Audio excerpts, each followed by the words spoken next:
What's up, everybody? Welcome to another episode of Thunder Sports Pod with your boy JT and The Stache, baby. We back at it again. yes, sir. So we're gonna recap the divisional round real quick, and then we'll go ahead and jump into Championship Sunday, NFC and AFC, and we'll break it down for you. But what do you think about the Chiefs and Texans game? A lot of calls. If I have to be real with you, JT, I saw a lot of Hmm. calls. I'm like, you might as well just been like, you seen the Tom Grossi skits? I love Tom Grossi. Yeah. He's like, flag, flag. Basically that. The refs play. I did play at Impact, and even like a lot of the higher up guys.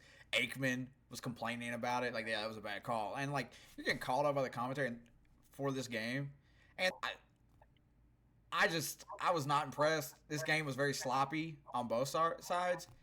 So, Yeah. I, no Tank Dell, no Stephon Diggs. It's going to hurt you. And I think C.J. Stroud and Joe Mixon and Nico Collins did everything they could on that offense to really keep them in this game. But no, this was definitely my least favorite game of this weekend. I don't think it was the best game out of any of them. I think this was the worst game out of all of the games this weekend. Yeah, I would agree with you. I mean, the Texans, they tried to hang in there, but ultimately they had too many mistakes down the stretch. But yeah, there was a couple of crucial calls for the Chiefs that really swung momentum in their way. And I mean, we could blame the refs ultimately, but I mean, Kansas City gets the job done at the end of the day. But we'll see if this week is another close call by the refs versus the Bills and the Chiefs or not. But yeah, I would agree with you. I think that matchup was the least entertaining of the four. CJ Stroud, I'm sure he's going to continue to make the playoffs because that AFC South has not really impressed me at all, unless the Titans or the Colts somehow improve a lot from this past year. But we'll have to wait and see. Houston should be in the playoffs every year for the next 3 to 4 seasons, in my opinion. With how the AFC South has been these past like this year, and like you could say this year, last year, I mean it was a little more competitive, but most of the teams took it downhill. Like the Titans were bad last year. The Titans are bad this year. They're getting the number one pick. Hmm. The Jags have been on a steady decline the past 2 seasons. Playoff win, missed the playoffs. Really bad year. Yeah. Indy, I thought with Anthony Richardson being back this season, they would have been like a powerhouse. Because like you almost make the playoffs with Gardner Minshew. You're like one catch away from going to the playoffs last season, and so that bothers me. Like, is Gardner Minshew the better quarterback between him and Anthony Richardson, or is it because like Anthony Richardson's only like started like 3 games his entire football career? I'm not sure. Exactly. And that's I think it's due to inexperience, and plus, I mean, his head coach is not the best, in my opinion. They could get a better coach that could really develop the quarterback. And honestly, I don't think he's a great leader either. Stache needs to go. I mean, there's a lot of veterans in that locker room in Indianapolis that have been extremely critical of his uh, just how he leads, and I don't know if he can be the coach going forward for the Colts if they want to win in the playoffs. Yeah, if they're wanting to win in the playoffs, I don't know if he's the right call. I think I think they'll give him next year. Anthony Richardson set his third year in the league, but it's probably his second full season, as long as Mhm. everything tends to stay true. If they're not better next year, he's probably gone. Oh, 100%. And interesting little fact here. So Josh Allen, his big like transition from being like an average quarterback to being like a top five quarterback was his sophomore season to his third year season. Um, and in the offseason in between, he worked with this one guy that really just honed in on mechanics and fundamentals and stuff like that. And Anthony Richardson is working with the same coach this offseason. So we'll see if going into his third year, he can duplicate the kind of success that Josh Allen had. There's a high possibility for him. The dude's very athletic. The dude is fast. He's big. He's got a cannon for an arm. He just needs to work on his fundamentals, and I think he could be a Mhm. good quarterback in this league for a couple of years for sure. Oh, But yeah. that's what he needs to work on. Get the fundamentals down, and maybe he gets that this offseason working with that coach. He Mhm. definitely needs it. I would love to see them, and they've got all the weapons in the world for Indianapolis to succeed. They've got to reassure that O line, though. I mean, if you haven't learned from previous years, you wasted the prime of your franchise quarterback, Andrew Luck. I mean, it shortened his prime, that's for sure. Um, but you guys could have had him for at least a half decade or more if you would have surrounded him with better protection. So, just goes to show the life of a quarterback can truly be determined by how well your O line is. Definitely. Like, there's probably some QBs that never got a real shot are way better than we gave them credit for, but that O line was just atrocious. So I think maybe next year, like Caleb Williams is the prime example.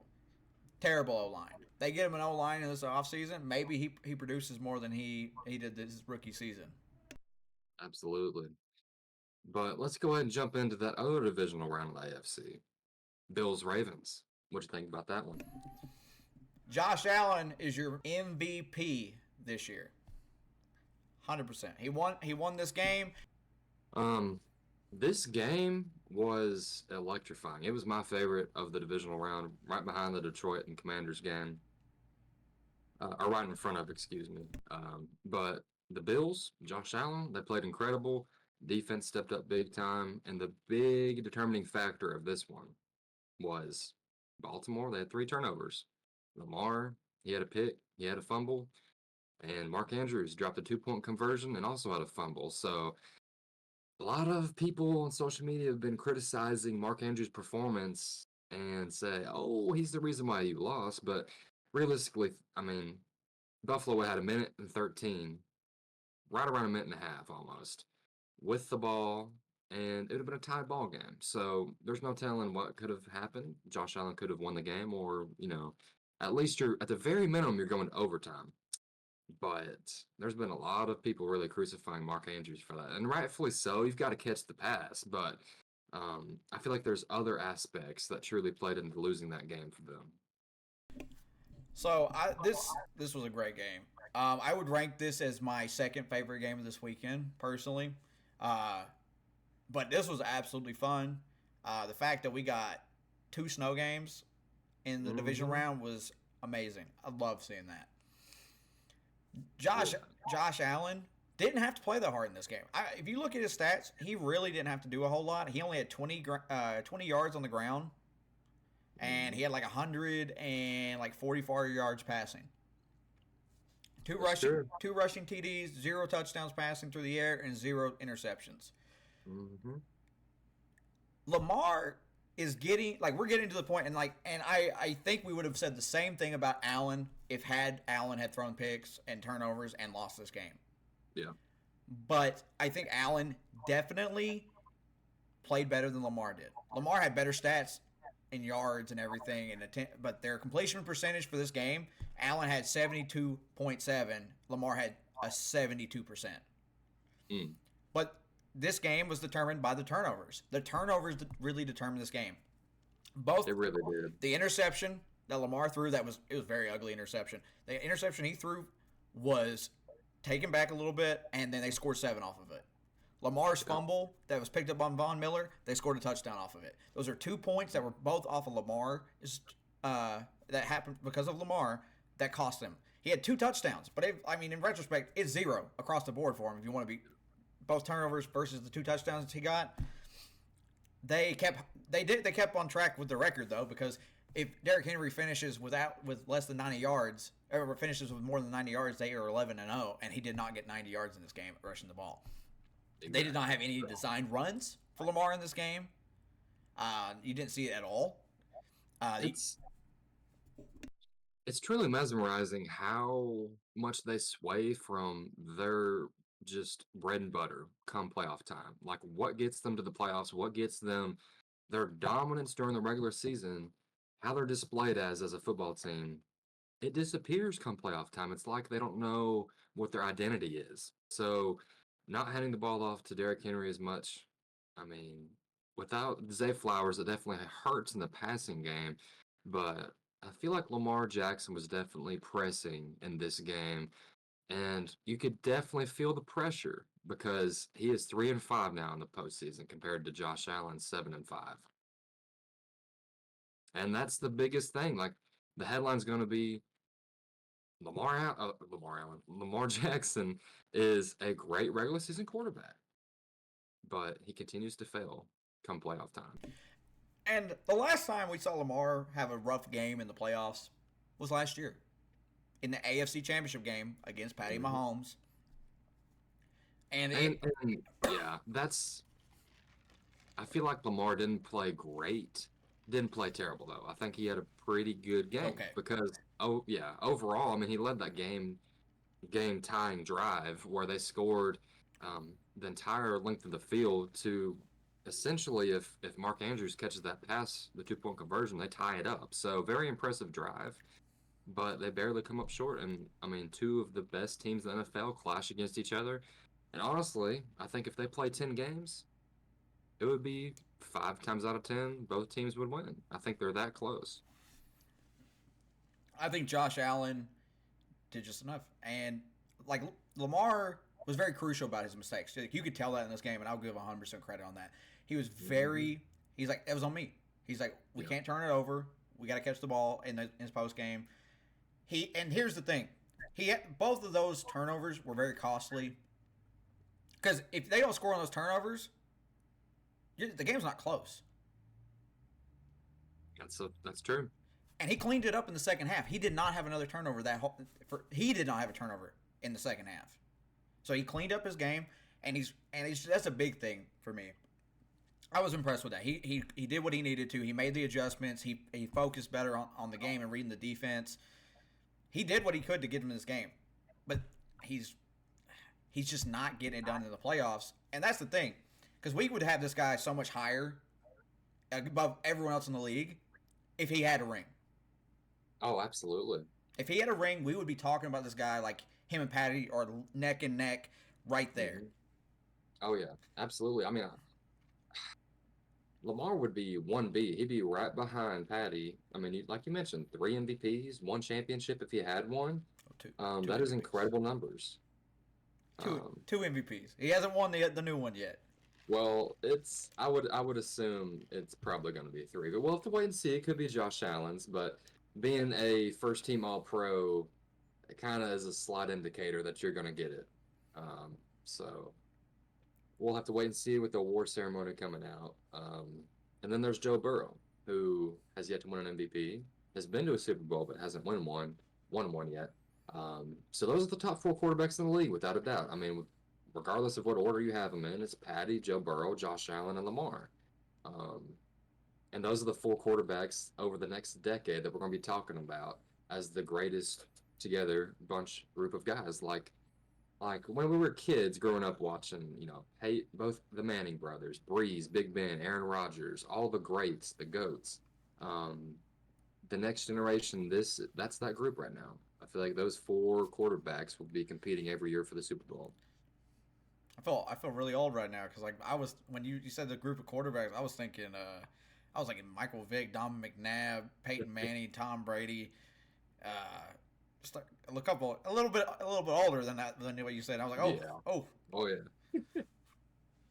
Uh, but we'll have to wait and see what the Ravens do in the offseason if they bring back some of their core pieces to kind of not really sway from their MO. If they bring back everyone, they really are buying into what they have. So I think they should. We'll have to wait and see. I don't think they have a whole lot of key free agents. Um, a silver lining, Baltimore fans, you get a better draft pick throughout this whole process. But I really enjoyed the Buffalo and Baltimore game. But we'll go ahead and move on to the NFC divisional recap. We got the Lions and the Commanders game. What'd you think about it?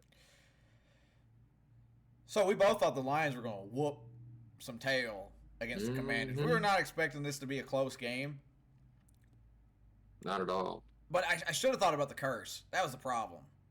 I should have thought about the curse going into this. The curse that if you go to your first Super Bowl and you lose, you do not go back. And I'm like, you had Goff and Jalen Hurts there. One of them is going to go. I'm like, that's why. So I'm like, there's no way. I thought this game was really crazy. First quarter was very very slow to Mhm. kind of get the rhythm, and then like both teams put up 24 points in the second quarter. I was like, what? Like Offensive fireworks. that and the Detroit's defense is like absolutely Yeah. banged up. They have like 16 guys on IR right now for their defense. it's absolutely crazy that they're that banged Yeah. up. Because like that, I think that definitely hurt them this season. If they're not all banged up, they're probably your Super Bowl favorites. Hmm. But the injuries kept piling on, and they, if you look back at their this season, they weren't hurt at the beginning of the year like a lot of other teams started to be. True. It took them like, oh, one guy got hurt, then next week two guys get hurt. This guy's on IR, that guy's on IR, and it's just that's the crumble point. But Jaden Daniels looked absolutely incredible in this game. Dude did not make any mistakes the Mm, entire game. His awareness on the field is beyond some of his peers. I could not get over how well he was playing. absolutely. I mean, he looked like a seasoned veteran out there on the field with some of these throws, and I mean, his mobility is huge. I mean, looks like Lamar Jackson-esque on the ground. Um, but the thing that impresses me the most is his ability to step up in the pocket and deliver these big time throws in crucial moments as a rookie. So we'll have to wait and see what he does in the NFC Championship game. But versus Detroit, he was really piecing them up and delivering some big time throws. I'm in 100%. Yeah, he's incredible. He looked, dude looked absolutely stud. I want to point out that Austin Eckler, who a lot of people thought were washed, played really well in this game. He did. Brian Thomas Jr. played really well in this game. And I'm gonna be real, Scary Terry is making an argument that people are sleeping on him, and you need to wake Absolutely. up because dude has been amazing all season. He's like top three in touchdowns this season behind St. Brown and Jamar Chase, if I remember correctly. And he's 15th in yards, but still, like 15th in yards, and you're like second, third in touchdowns. That's pretty good. Averages out. Oh yeah. I mean, this guy is so slept on. He's had tons of quarterbacks, the quarterback carousel in his entire career with Washington, and he's been loyal to them for several years. But I'm glad Scary Terry finally has a team that is equipped to make a long run in the playoffs, and they're playing hot right now. They're playing really hot. I was really digging this game. It was fireworks. There was some like trick plays. JMO looked good. Hmm. Jamar Gibbs had a great day. I'm not gonna lie to you. He looked so good, and that's why I think he's a top five running back, and he's not top five. He's top five. Yeah, he's playing great. I mean, next year I'll be trying to get him in fantasy for sure. Yeah, he'll probably be a first round draft pick in fantasy next season. But one of the biggest X factors for me in the receiving room was not Scary Terry. Mm. It was Diami Brown, the guy that Amon-Ra St. Brown was saying, "Oh, I'm gonna make sure that I tell this to him every time I see him, because Washington picked him over Amon-Ra St. Brown." But not saying Brown is better than Amon-Ra whatsoever, but he showed up and made some crucial catches for Washington whenever they needed him the most. Did you see where Kirby Joseph covered his eyes and he caught the pass at like the 5 yard line, the 40-yard bomb? Now I mean, he showed up big time. that play in particular, I wanna ask you, was that him, or was that Jaden Daniels just placing an absolute dot? I think it was Jay Daniels placing an absolute Yeah, dot. But at the same time, your eyes are covered, trying to concentrate, trying to, haul it in. Like you catch it, obviously it was right in your gut, but you can't see the ball. yeah. No, it was a great play. Yeah. So insane, insane game from him, and he let everybody know that his name should be known. Um, and I think they've got a good chance versus Philly next week, but we won't touch on that quite yet. So we'll go ahead, move on to the divisional round of the NFC. Eagles and Rams. The last game we'll recap. So this was my favorite game the entire Mm, weekend. This game right here. I was watching this game. I felt like a kid watching Brett Favre play in a snow game in Lambeau. This game was everything I wanted it to be. It was close. It was a tough out battle. I didn't get the outcome that I had hoped for. I was hoping the Rams took this in an upset. Matt Stafford had a shot. It didn't. yeah. It just didn't work. Saquon played great. Seeing Saquon take off and break like a 40-yarder in the snow was absolutely beautiful to see. Happy for Saquon. The Man, it was a great game. And if you see the two long runs from Saquon during that game, the first one came where the snow was just lightly coming down, the grass was still not covered. And then you look in the fourth quarter, and it is absolutely covered with snow, and you could not tell that was in the same game. I loved it. That's football, the epitome of football right there. You gotta love the elements. The Matt Stafford played well. He's doing everything he could to get that team going. The conditions were rough. It's hard. Hmm. It's hard playing in the snow, but that's what fans love. They love them snow games, me included. Saquon carried this team this year. Saquon carried them Oh, in this game, and I yep. want to point out that their defense has been stellar. Oh, absolutely. The thing, the last 2 years in the Super Bowl and going into uh, going in the Super Bowl and last year going into the playoffs, their DB situation was so rough, like they just could not get any good coverage on them. So they addressed them by taking in the first 2 rounds two of the best corners in the draft. That's their focal point. All right, we're not letting this happen to us. We're going to get it done. Hmm. And what did they do? They've been locked down all year. Quinyon Mitchell and Cooper DeJean have been fantastic. They have been amazing to watch. They've been phenomenal, absolutely. And then it just goes to show if you really draft a good rookie class, that can be extremely impactful for the duration of the season for your team. Definitely, and I think we've seen that a lot this year. I think this draft class was just really good on a whole lot of scale. I think the Hmm. offensive linemen were good. I think the defensive linemen were good. There was good corners, good safety. There's a lot in this draft, and I think this is going to be a draft class.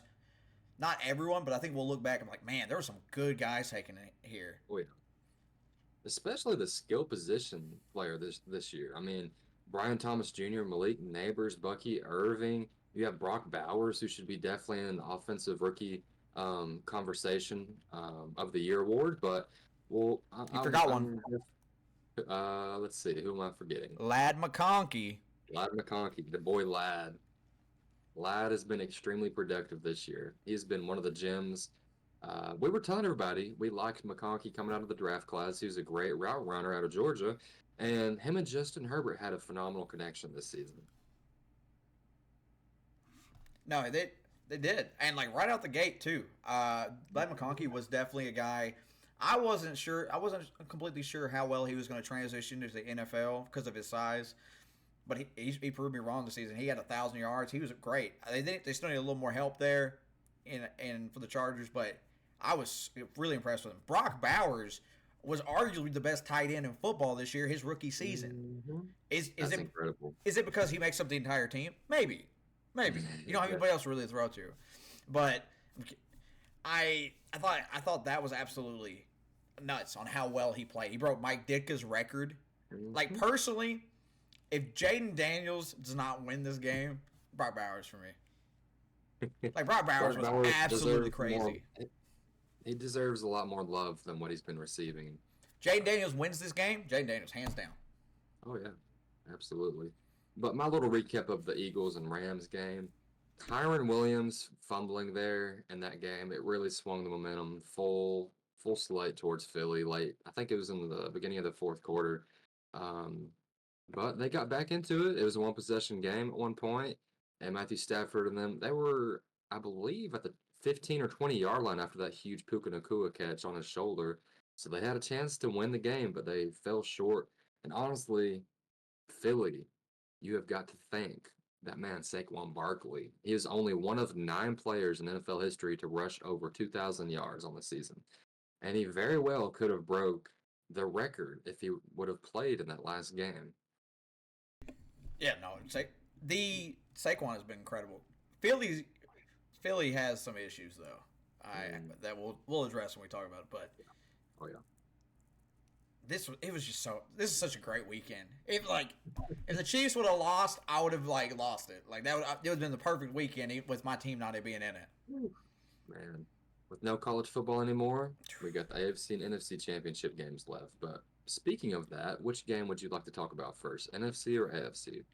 Let's talk NFC. Let's save the AFC for NFC. last. Gotcha. I agree. So NFC Battle of the Giants, we got the Philadelphia Eagles taking on the Washington Commanders. What's your thoughts on this game? Who do you got? So I think Jaden Daniels has been an absolute stud. I think he has like helped rebuild the Commanders from like the ground up in his rookie season. It's incredible to see. You don't see this ever. This is one of the best rookie seasons we've ever seen out of a quarterback. Absolutely. Yeah, I agree 100%. I mean, Jaden Daniels has been playing great this season. No, he has, and like we've talked about with the Commanders and the other and the weapons that they have on that team, Scary Terry, Brian Robinson Jr., Austin Eckler. Like it's just been absolutely and don't forget their D line. Their D line has like 5 sacks apiece this season. Mm-hmm. Not one guy's just getting there a lot, but that whole D line is getting there. Oh, yeah. There's some dogs. They play very aggressive, and their pursuit is one thing that sticks out to me. But the thing that worries me a little bit is that rush defense. Like they're great pass rushers, but they're not as good at On the ground. Saquon Barkley's the best running back in football. Oh, easily. Yeah, Easily. absolutely. It's easy. He's the best. Mm-hmm. He is the best running back in football. Going against that defense of line. But I will say, like their D line got better in the postseason. They've been better against the run. I'm not saying they're locking it down, but I think they've improved and they know what's at stake here. Absolutely. Now, Jaden Daniels got past the Bucks DBs. He got past the Lions and he got past the and he's on to the Eagles DBs. Yeah. That's gonna be tough. But I'm gonna take. Really will. But I'm gonna take the Commanders on this game. Ooh, I'm taking Jaden Daniels and the Commanders to go to the Super Bowl. I hope you're right, man. That would be a great Super Bowl, an even greater story for the phenomenal rookie quarterback out of LSU, and we'll have to wait and see if that happens or not. But my biggest X factor for both teams in this one, honestly, is like you hit on it earlier, the D line for Washington in the Battle of the Trenches, especially against that insane offensive line for Philly. It's the best. You got Lane Johnson. You got you got phenomenal pass blockers, and I mean, without a doubt, they have some of the best tackles in the game, and the best running back rushing behind that O line. So Saquon Barkley, that O line for Philly versus that, it's just the trench dogs versus that Washington D line is the biggest X factor for me for Washington, and if they can stifle Saquon early, I think they got a good chance. For me? Go ahead. For me, for Philly, though, for the biggest X factor for them, Jalen Hurts. He's got to make some crucial throws down the wire for them to win. I was going to say, I would agree with that. My biggest concern for Philly in this game isn't their DBs, isn't their O-line, D-line, because their D-line's nasty, too, I'm not going to lie. Mm-hmm. It's their quarterback, Jalen Hurts. Yeah. I am so worried. That's like if I'm a Philly fan, I'm worried about how he plays in this game. Mm-hmm. And if they stack the box versus Philly and Saquon isn't going as well as, this postseason as he's been running, Jalen Hurts is going to have to show up in a big way. So we'll have to wait and see if he can make some tight window throws. I mean, he's been to the Super Bowl before. He's been pretty successful in the playoffs, but he's had a good running game to rely on. So we'll have to wait and see how many of those throws he'll be able to hit. No, and I think that's actually how you beat Philly. If I'm being 100% real, make Jalen Hurts throw the ball. If you make him throw the ball, he turns the ball over a lot. He's going to turn it over, and that's how you win the game. That's all you got to do. That's my biggest complaint with Philly is if you get if Philly has the super team. If you really break it down, they have the best running back in football. You have one top 5 wide receiver, and you have another probably top 15 wide receiver as your 1 and 2. You have the best O-line in football. You have arguably the best around the top 5 in the D-line situation. Mm-hmm. You have good linebackers, and you've revamped your DB situation. Yep. There's no reason you shouldn't win this game. Absolutely. But that's why I'm taking the Commanders. It's because of Jalen Hurts. I just don't think Jalen Hurts I just don't see that in him to win this game. I think he's going to crumble. He's going to get pressured, and he's going to make mistakes. That and the curse that no starting QB who has lost their first opening Super Bowl has been back. That's very true. Another thing you got to worry about though for that Washington defense, not only Saquon on the running game, but if you don't set the edges, Jalen Hurts can take it to the crib. So we saw that early in the game versus the Rams. He had like a 45-yard rushing touchdown to set the momentum early out the gate for the Eagles in that game. So what's your score prediction, though, since you got Washington winning? I'm going to take a 28-14. Mm, Commies. 2 touchdowns.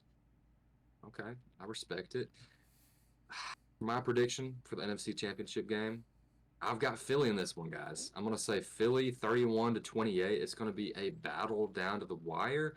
I think Jaden Daniels has a phenomenal game, looks extremely poised, but Saquon Barkley, that running game, it's just too much to handle for that Washington poor rush defense. And I think Saquon has over 200 scrimmage yards in this one. 200 scrimmage. Dang. Yeah. Oof. So I think he leads them to the Super Bowl. I've got Philly winning this one 31-28. 31-28. Let's go. So we'll have to wait and see, guys. Do you think the Eagles are going to win this one, or do you think the Commanders will advance to the Super Bowl, led by rookie phenom Jaden Daniels? So we got that one out the way. We're going to go to the other side, AFC Championship. You got the two-time defending champs, Kansas City Chiefs, taking on the Buffalo Bills. Who do you got in this one? I don't know. I'm so torn on this. I'm just so torn because I want the Bills 100%. Like, if the Bills beat the Chiefs, the other team doesn't have to show up to the Super Bowl. I'm fine with that. Like, if the Bills just get a free win for knocking off the Chiefs, so be it. Josh Allen did not have to do a whole lot in the Ravens game like we talked about. And he doesn't have, like, he has one other guy that reached 1,000 yards on the year besides himself, and that's James Cook, who got it in week 17. So he doesn't have a whole lot of help. He's got some guys at wideout he can throw to, but he's not got no clear star. Like Amari Cooper's not producing like he was in Cleveland last season. Keon Coleman's a rookie. Shazier's like the only one he can really throw to. That he's probably coming down with it. Oh yeah. He was a big focal point for him this season. But I want the Bills to win this. But the Chiefs have been hot. But is it the Chiefs or is it the Zebras helping out? That's true. I'm picking against them because I hate them. I'm taking the Bills. Josh Allen has a 325-yard game, Oh. 3 touchdowns. Okay. And the final score will be 34-30. I like that. That's a pretty high scoring game. Who's your X factors for both teams? For both teams, so I'm going to say Josh. Josh has to play good. Mm-hmm. If they're going to win this game, he has to play good. This isn't the Ravens. The Chiefs have a better defense than the Ravens do. Mm-hmm. They were good last year. Their defense was good last year. Their defense is good this year. The defense is one of the things that's been keeping them in a lot of games for the Chiefs this year. It hasn't even been the offense. But we know that Patty Mahomes and Travis Kelce have a different, different type of style of gameplay when it comes to the postseason. We've seen it 3 times already. So, and the last 2 years. So for me, I think that Josh Allen has to play good, and for the Kansas City Chiefs, if they are going to win this game, I think Kelce has to have a big game for them to really come back and to really win this game, because I know the connection's there. We've seen it for years. And the Bills, I know that, and this is Allen's revenge. This is Allen's revenge game. If you don't win it here, I don't want to hear anything about it anymore. You can't beat him. It's honestly crazy to think nobody has stopped Mahomes in the playoffs yet, but Josh Allen has that chance. Only 3 QBs. That chance, guys. Or my bad. He only has 3 losses in the playoffs to 2 QBs. Tom Brady was one of them. Mm-hmm. And Joe Burrow. Yeah. No one else. So, I mean, guys, we'll have to wait and see. But here's an interesting fact for you. So, Peyton Manning, it took him a while to win his first ring. It was at the age of 30 when he got his first championship. Josh Allen is 28, guys. So, he's got an opportunity to win his first ring at the age of 28. Will he be able to do it? We'll have to wait and see. But I think it ultimately comes down to coaching. Which team can outcoach the other? You got Sean McDermott going against the genius Big Red. Andy Reid, he's going to get Travis Kelce open. He knows where to put him at, line him up, etc. So playoff Kelce is real, guys. I mean, during the regular season, he wasn't a statistical monster. But come playoff time, he's utilized to the fullest ability of their offense. So they got the history. They've got the resume.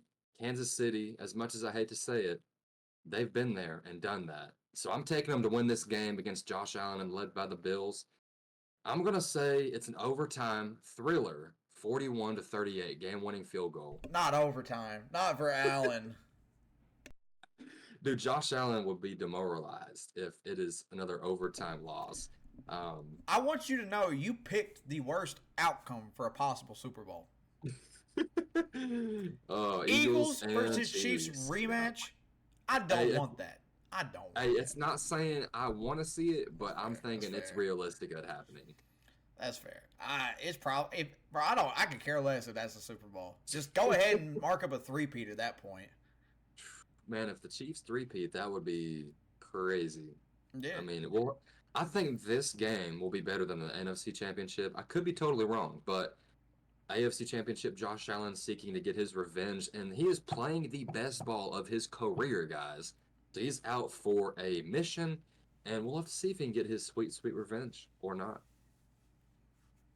I hope he does. If not, I don't want to hear anything Bills Mafia. You got the especially if it's an overtime and you lose. Oh yeah. Because they've changed the rules because of that. Mm-hmm.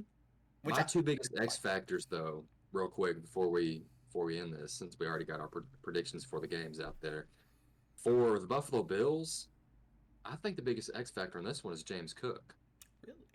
I really do. I think if he can get on the ground game going, rolling pretty early, that'll open things up in the air for Josh Allen. So James Cook, he has had a pretty good season, so we'll have to wait and see if he can help out his quarterback in this matchup. But for the Chiefs biggest X factor for me, I'm gonna piggyback off what you said. I think Travis Kelce needs to have a good game. If he has a great game, they'll probably win. I mean, he knows how to just hide behind those zones, and they don't really bracket him a ton down the field. But given that, I mean, every postseason he shows up. So I think he probably will in this one as well. But I've got the Chiefs winning 41-38. Close game. Close game, guys. So there you have it. Our NFC and AFC Championship predictions. We both chose differently. Let us know down below. Who do you have winning these games? Drop a like, guys. Share the video. Subscribe if you haven't already. We got TikTok. Same handle, Thunder Sports Pod. But appreciate you guys tuning in. It's been a pleasure. We out.